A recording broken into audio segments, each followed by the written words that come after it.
Welcome to my YouTube channel. Story का नाम है एक आवाज जिसे सिर्फ एक इंसान सुन सकता था। This comic story written by Sumit. तो चलिए अब स्टोरी स्टार्ट करते हैं बिना किसी देरी के। एक आवाज जिसे सिर्फ एक इंसान सुन सकता था। आज मैं तुम्हें एक ऐसी कहानी सुनाने जा रहा हूं जिसे सुनकर शायद रात को अकेले सोने से पहले तुम एक बार अपने कमरे के अंधेरे को जरूर देखोगे। यह कहानी है आरव नाम के एक लड़के की। आरव एक साधारण इंसान था। उम्र लगभग 28 साल। वह उत्तर प्रदेश के एक छोटे से कस्बे में रहता था। उसकी जिंदगी बिल्कुल सामान्य चल रही थी जब तक कि एक रात उसके साथ कुछ ऐसा नहीं हुआ जिसने उसकी पूरी दुनिया बदल दी। पहली फुसफुसाहट। एक बरसाती रात थी। बाहर तेज हवा चल रही थी।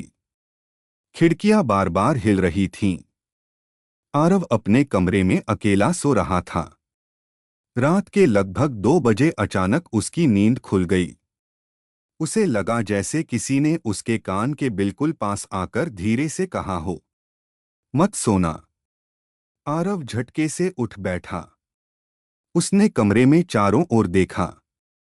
कोई नहीं था। उसने सोचा कि शायद सपना होगा। वह दोबारा लेट गया। लेकिन कुछ ही सेकंड बाद वही आवाज फिर आई, मैं यहां हूं। इस बार आवाज इतनी साफ थी कि उसके शरीर में सिहरन दौड़ गई। वह पूरी रात जागता रहा। आवाज जो सिर्फ उसी को सुनाई देती थी। अगले दिन उसने अपने दोस्त निखिल को यह बात बताई। निखिल हंस पड़ा। भाई, तू ज्यादा हॉरर फिल्में देखने लगा है। आरव भी हंस दिया। लेकिन उसी रात आवाज फिर आई। और इस बार आवाज ने उसका नाम लिया, आरव। उसका दिल जोर जोर से धड़कने लगा। कौन है? उसने कांपती आवाज में पूछा। कुछ पल तक सन्नाटा रहा। फिर अंधेरे से जवाब आया, तुम मुझे नहीं जानते, लेकिन मैं तुम्हें बहुत अच्छी तरह जानता हूं। आरव कमरे की लाइट जलाकर बैठ गया। लेकिन आवाज बंद नहीं हुई। अजीब बात यह थी कि जब उसने अपने फोन में रिकॉर्डिंग चालू की तब रिकॉर्डिंग में कुछ नहीं आया। जब उसने परिवार वालों को बुलाया तब भी आवाज गायब हो जाती, जैसे वह सिर्फ उसी के लिए मौजूद हो। डर की शुरुआत। धीरे धीरे आवाज रोज आने लगी। पहले वह सिर्फ रात में आती थी। फिर दिन में भी सुनाई देने लगी। कभी बाथरूम में, कभी सड़क पर चलते हुए, कभी ऑफिस में। लेकिन बाकी किसी को कुछ सुनाई नहीं देता था। एक दिन आवाज ने कहा, तुम्हारे ऑफिस की तीसरी मंजिल पर मत जाना। आरव ने ध्यान नहीं दिया। दोपहर में वह तीसरी मंजिल पर गया। कुछ ही मिनट बाद वहां की पुरानी छत का एक हिस्सा गिर पड़ा। अगर वह ठीक उसी जगह खड़ा होता तो मर जाता। उस दिन पहली बार उसे लगा कि यह कोई भ्रम नहीं है। पुरानी हवेली। कुछ दिनों बाद आवाज ने कहा, सच्चाई जाननी है तो नदी के पास वाली हवेली में आओ। उस कस्बे में एक बहुत पुरानी हवेली थी। लोग कहते थे कि वहां कोई नहीं जाता। जो भी गया उसके साथ कुछ बुरा हुआ। लेकिन आरव सच्चाई जानना चाहता था। एक रात वह टॉर्च लेकर वहां पहुंच गया। हवेली टूटी हुई थी। दीवारों पर काई जमी हुई थी। अंदर घुप अंधेरा था। जैसे ही वह मुख्य दरवाजे से अंदर गया, आवाज फिर आई, ऊपर जाओ। उसके कदम कांप रहे थे। फिर भी वह सीढ़ियां चढ़ने लगा। ऊपर एक कमरा था। कमरे के बीचों बीच एक पुरानी लकड़ी की कुर्सी रखी थी। और उसके सामने एक आईना। आईना धूल से भरा हुआ था। आवाज बोली, आईने को साफ करो। आरव ने कांपते हाथों से धूल हटाई।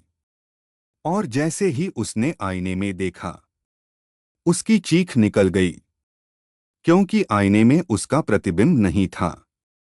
वहां एक बूढ़ा आदमी खड़ा था, काली आंखें, सूखा चेहरा, फटी हुई मुस्कान, और वह सीधे आरव को देख रहा था। आईने का रहस्य। अचानक आईने वाला बूढ़ा आदमी बोल पड़ा, लेकिन उसके होंठ नहीं हिल रहे थे। आवाज सीधे आरव के दिमाग में गूंज रही थी। मैं वही हूं जिसे तुम सुनते हो। आरव पीछे हट गया। तुम कौन हो? बूढ़ा हंसा। उसकी हंसी सुनकर ऐसा लगा जैसे सैकड़ों लोग एक साथ रो रहे हों। फिर उसने कहा, मैं कभी इंसान था। 100 साल पुराना श्राप। उस बूढ़े का नाम रघुनाथ था।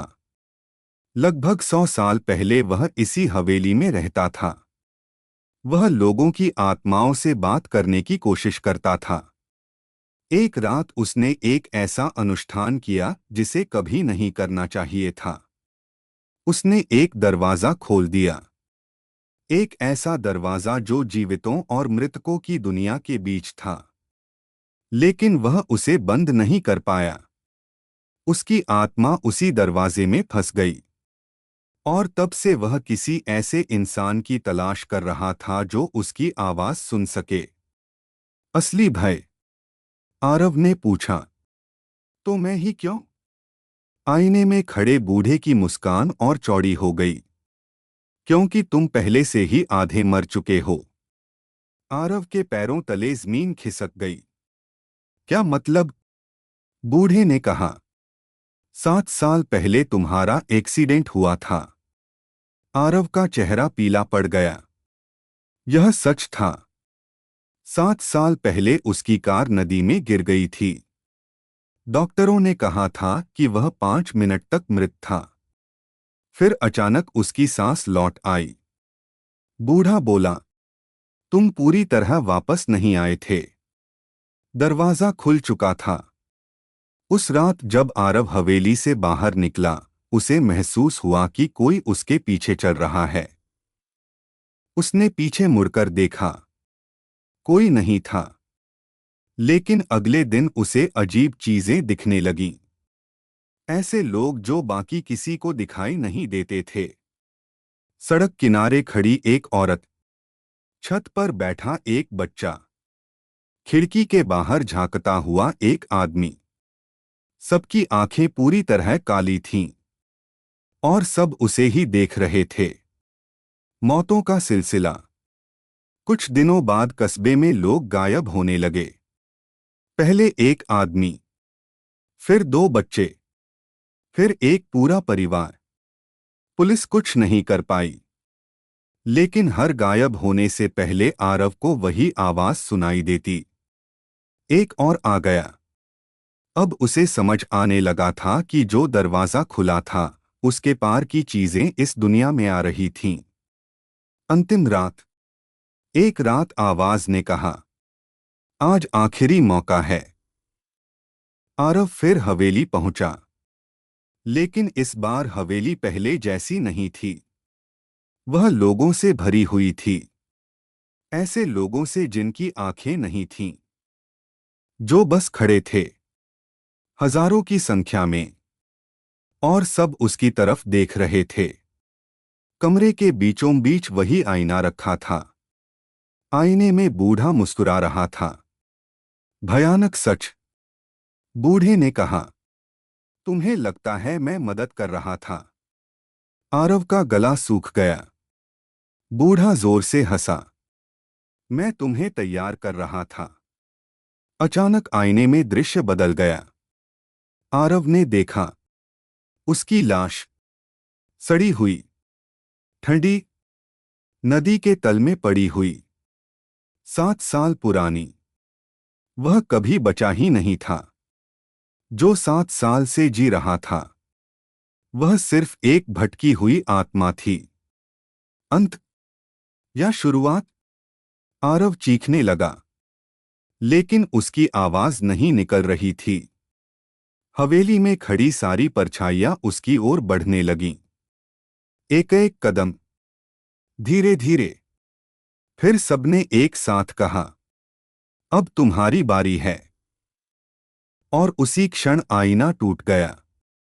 पूरी हवेली अंधेरे में डूब गई। लोग कहते हैं कि अगले दिन आरव कहीं नहीं मिला।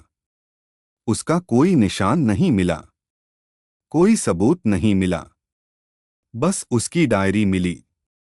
उस डायरी के आखिरी पन्ने पर सिर्फ एक वाक्य लिखा था, अगर तुम्हें रात में कोई आवाज सुनाई दे, और वह सिर्फ तुम्हें ही सुनाई दे, तो कभी जवाब मत देना, क्योंकि हो सकता है वह तुम्हें नहीं बुला रही हो, बल्कि तुम्हारी जगह लेने आ रही हो। और अब जब मैं तुम्हें यह कहानी सुना रहा हूं, मुझे ऐसा लग रहा है जैसे मेरे पीछे कोई खड़ा है, और अभी अभी मेरे कान के पास किसी ने बहुत धीरे से फुसफुसाकर कहा है, अगला कौन है? समाप्त।